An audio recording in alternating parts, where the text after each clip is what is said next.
This channel does not promote any violent, harmful, or illegal activities. All content provided by this channel is meant for an educational purpose only.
আমার পতাকাগুলোকে ফেলে দিচ্ছে 83 নম্বর বুথে। আমি মানবিতা দাস, আমি একটা শক্তি কেন্দ্রের প্রমুখ। কিন্তু আমি যখনই যাচ্ছি এই কে ফেলছে, তখন এত নোংরা ভাষায় গাল পারলো, জানি ও মদ্যপ অবস্থায়। আমি সাইড হয়ে পতাকাটাকে আবার ঝান্ডাটাকে বেঁধে দিয়ে চলে এসেছি। তখন সন্ধ্যে 7টা। তারপরে আবার যাই বলছে, তুই আমার কি করবি রে, তুই যা না ঘরে ঢোক। মানে এই যে কাটাকাটি হলো, তারপরে কি আপনি নিজে প্রতিবাদ করাতেই কি উনি কি গায়ে হাত তুললো? হ্যাঁ, ও আগে আমার গায়ে হাত তুলেছে, এই ঘুষি মেরেছে। আমার ছেলে ছাড়াতে যাচ্ছে। ছেলে মাকে মারলে কোনো সন্তান এমনি থাকে না। হ্যাঁ, ছেলে যে গাড়িটা, একটা গাড়ি ছিল, ঘুরিয়ে মারতে গেছে। এই তো দেখুন, আমার নাইটি ছিঁড়ে দিয়েছে, একটা গলায় হার ছিল। হ্যাঁ, একটা গলায় ছোট হার পরেছিলাম, হয়তো ছবিতেও আপনারা দেখতে পাবেন। সেই হারটার এখনো হদিস পাচ্ছি না। সব থেকে বড়, আমি একটা মহিলা, আমার কি কোনো বিচার নেই? একটা মদ্যপ অবস্থায় এক ওপেন একটা বাজারেতে সে আমায় বাজে নোংরা নোংরা ভাষায় গালাগাল করবে, আমার গায়ে এমন ঘুষি মারলো। হলো তখন তারপর যখন পুলিশের কাছে আপনারা এলেন, মেডিকেলও করিয়েছেন, এখন পর্যন্ত পুলিশ এফআইআর নিয়েছে তো আপনার নাকি? নিয়েছে। ওরা কি বলছে, আমি বললাম আমাদের বিচার চাই, আমি কারো নয়। ওই সাধারণ মানুষকে যখন এক জায়গায়, আর একটা আসামিকে, দুজনকে এক জায়গায় রাখা হলো কেন? যারা কথা বলতে এলো, সেই মন্ডল সভাপতিরাও কি আসবে? কে? হ্যাঁ, মন্ডল সভাপতি যে কি হয়েছে সে জানতে এসেছে, কিন্তু সে পাশে ছিল বলে তাকে অ্যারেস্ট করলো। সে তো কারো গায়ে হাত দিতে আসে না, সে হচ্ছে একটা বিচার করতে এসেছে যে কি হয়েছে। দাদা আপনি বলুন, কেন আমাদের এগুলো ছিটছেন? হ্যাঁ, আর আমাকে মেরেছে, আমার ছেলেকে যখন মেরেছে, হসপিটাল নার্সিংহোমে ছুটছে একজন বাইকে নিয়ে, তখন আমার দেওর এসেছে। তখন ওই দেওরেতে ওতে আছে বলে তৃণমূলেরই কেউ কোনো নেতা একটা ছবি তুলে ওদের দুজনকে অ্যারেস্ট করলো। কেন? এদের মহিলাকে বাঁচানো কি একটা পুরুষের অপরাধ? তাহলে যদি অপরাধ হয়, আমাকে নিয়ে চলুন। কোথায় যেতে হবে, কত দূর যেতে হবে, আমি যাব। হ্যাঁ, চিকিৎসা আমি করিয়েছি। আর 2 নম্বর, মহিলাদের কোনো কি সেফটি নেই? আমি কি রাতের অন্ধকারে আড়ালে গেছি, সে আমায় মেরেছে? আমার নাম মানবিতা দাস, আমি 83 নম্বর বুথের। কালকের ঘটনা হচ্ছে, আমি এখানে আন্দুল রোডে একটা প্রাইভেট নার্সিংহোমে জব করি। আমি বাড়ি ফেরার সময় 8টার সময় দেখি যে একজন তৃণমূলের গুন্ডা, তিনি মদ্যপ অবস্থায় নিমতলা বাজারে থাকা ঝান্ডাগুলোকে, বিজেপির, সেগুলোকে ফেলে দিচ্ছে। বাড়িতে এসে আমি আমার মন্ডল সভাপতিকে জানাই, বললো যে না ঠিক আছে, ওরা একটা ফেলেছে, আমরা 10টা লাগাবো পরে। কিন্তু কিছুক্ষণ বাদে দেখি অকথ্য ভাষায় আমার মাকে ব্যক্তিগতভাবে আক্রমণ করছে, উল্টোপাল্টা নোংরা নোংরা ভাষায় গালাগালি পেরে। এখানে অনেক, তারপরে হচ্ছে কি যে মন্ডল প্রেসিডেন্ট এবং আমাদের নেতৃত্ব লোকাল যারা আছে, তারা এসে ওনাকে জিজ্ঞাসাবাদ করেছিল, আমি সেটার ভিডিও করেছি। সেক্ষেত্রে বললো কি যে না, আমি করেছি, বেশ করেছি, তোমরা আমার কি করবে এই মদ্যপ অবস্থায় এরকম ধরনের হুমকি দেওয়ার কথাবার্তা। তারপরে কি ব্যক্তিগতভাবে কি করলো না, মন্ডল প্রেসিডেন্টকে ধাক্কা মারলো। সেখানে ধাক্কা মারতে আমার মা মহিলা হিসেবে এগিয়ে গিয়েছিল এবং মাকে ঘুষি মেরেছে এবং নাইটি ধরে টেনে ছিঁড়ে দিয়েছে। গলায় হার ছিল, হারটা বর্তমানে পাওয়া যাচ্ছে না। যাই হোক, তারপর মাকে বাঁচাতে গিয়ে আমি প্রথমে এগিয়ে গিয়েছিলাম নিজের মাকে বাঁচাতে।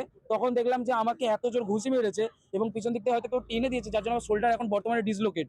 আজকে সন্ধ্যাবেলা 6টার সময় ইন্ডাস নার্সিংহোমে ডক্টর ব্রিজেশ রায়ের আন্ডারে জেনারেল অ্যানেস্থেসিয়া দিয়ে একটা ওটি হবে, সেটিং করে বসাবে।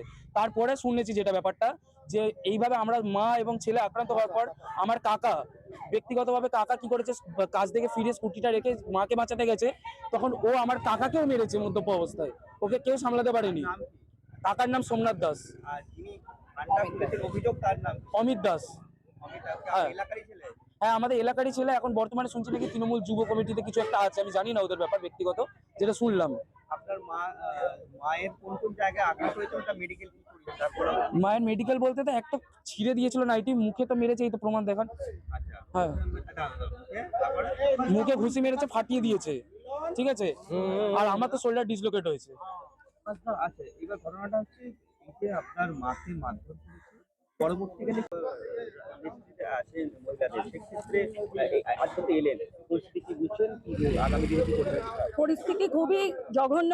কারণ আমরা যেটা বুঝছি যে পশ্চিমবঙ্গে আমাদের মহিলাদের কোনো সুরক্ষা দিতে পারছে না এই সরকার। একটা মহিলার, আমরা কেন মুখ্যমন্ত্রী মহিলাকে চেয়েছিলাম, যেখানে আমরা মহিলার সুরক্ষিত থাকবো, কিন্তু প্রতি পদে প্রতিদিন আপনি পেপারে দেখুন, আপনি টিভিতে দেখুন, সব সময় কোথাও না কোথাও পশ্চিমবঙ্গের মহিলারা নির্যাতিত হচ্ছে এবং রেপ হচ্ছে। তো আমার চোখের সামনে যখন আমার মহিলা নির্যাতিত, তাকে কোনো পুরুষ মানুষ ধরে মারছে, তার শ্লীলতাহানি করছে, আমি প্রতিবাদ করতে গিয়েছিলাম সেখানে। তারপরে আমরা আইন হাতে তুলে নিতে চাইনি বা নিয়েও নি। আমরা থানায় কমপ্লেন করেছিলাম, সেখানে পুলিশের কোনো সহযোগিতা পাইনি। আমাদেরকে পুলিশরা ওখানে প্রথমে নাজিরগঞ্জ থানায় কমপ্লেন দিই আমরা, কিন্তু সেই কমপ্লেন ততটা সেরকম ভাবে জোরদার ওরা নিতে চাইনি। তো আমাদেরকে সকলকে থানায় থেকে বার করে দেওয়া হয়, বিশেষ করে আমাকে বার করে দেওয়া হয়। আমি একজন মহিলা, আমি বললাম আপনারা কাকে আড়াল করতে চাইছেন? তখন বলছে আপনি উস্কানিমূলক কথাবার্তা বলছেন, আপনি বেরিয়ে যান। আমাকে যাচ্ছে তাই করে নাজিরগঞ্জ থানার অফিসার বলেছেন। এবং এটা একটা খুব সিম্পল ব্যাপার ছিল। আমাদের মহিলাদের গায়ে যে হাত দিয়েছিল, সেটা যদি যিনি অপরাধ করেছেন তার যদি ঠিক মতো শাস্তি ওখানে হয়ে যেত, তাহলে এখানে এই থানায় ট্রান্সফার করার কোনো প্রয়োজনীয়তা ছিল না। কিন্তু তারা টিএমসির দলের লোক, এইগুলো সব ওপর মহল থেকে হচ্ছে। একজন মহিলা যেখানে নির্যাতিত হচ্ছে, সেখানে কোনো সেফ নেই। সেখানে আমরা তাই জন্য যেই মহিলা আমাদের অত্যাচারিত হয়েছে, তাকে আমরা সর্বদা সাহায্য করব, কারণ এর শেষ দিকে আমরা ছাড়বো। শুনলাম তো মন্ডল সভাপতি আপনাদের অ্যারেস্ট হয়ে যেতে একসঙ্গে ঘটনা ঘটেছে, তারও দেওয়ার সম্ভবত অ্যারেস্ট হয়ে গেছে। অতএব এই ক্ষেত্রে কি বলবেন, পুলিশের ভূমিকাটা কি? পুলিশের ভূমিকা তো আমরা দেখলাম, পুলিশের ভূমিকা একদম কোনো শাসক দল যে ওদেরকে করাচ্ছে সেটা তার পুরো আপনারা দেখছেন। এবং আমাদের সেখানে মন্ডল প্রেসিডেন্ট এসেছিলেন শুধু ব্যাপারটা জানতে, তার ভূমিকা আর কিছুই ছিল না।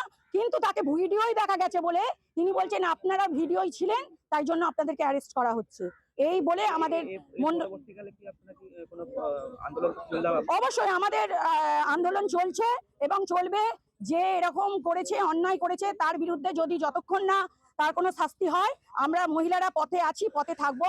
আমরা আগামী দিনে আরো গুরুতর আন্দোলনে আমরা যাব। আপনার নাম বলুন। আমার নাম করবী দাস, আমি রাজ্য মহিলা মোর্চা।